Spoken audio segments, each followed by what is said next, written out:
So the usual procedure at the moment for fleet operators is the driver will phone a number, be on hold for an hour, or even worse, they're given a bump card, which is a small piece of paper with a pen that you're trying to scramble to find, and then fill out all that information at the roadside manually to then take that little tiny scrap and send it to your fleet manager later on after you've done your deliveries or dealt with all your passengers.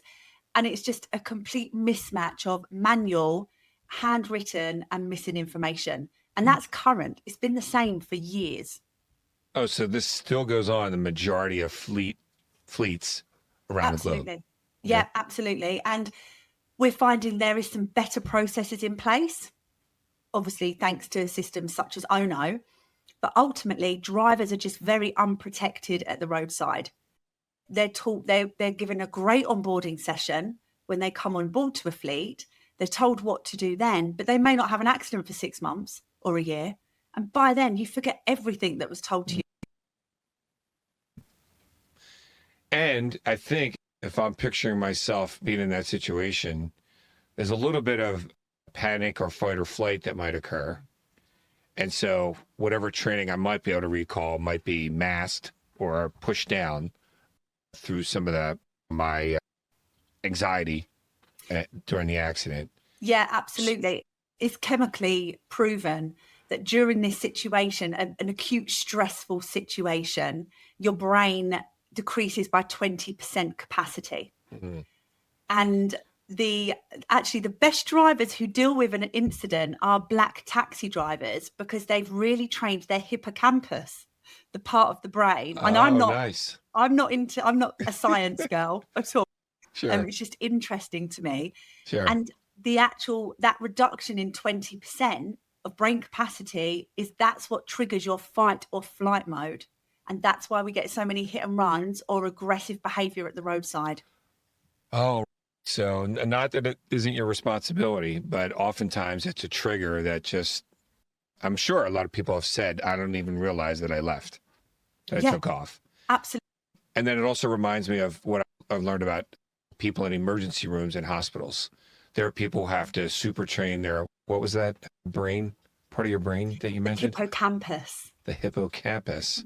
They have to train the hippocampus to stay off until the emergency occurs, turn it on, and then turn it off.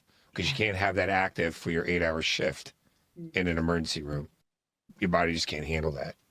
Yeah. And it's well trained.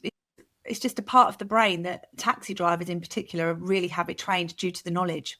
Yeah. So now what happens is they get in an accident. If they remember one thing, they remember to open up your product on their phone or some other mobile device, and then take me through what happens there. So we've got quite a punchy name, which is Oh No. So we would hope during that absolutely stressful instant moment, they think, oh no, or potentially something stronger, no doubt. And that then triggers them to open the app because all they need to remember is open Oh No, because everything else relaxes them. We actually had a driver recently who had their second incident and they'd already used Oh No previously. And I phoned him to say, how are you? Everything okay? And he said, Renee, I felt the car hit me from behind.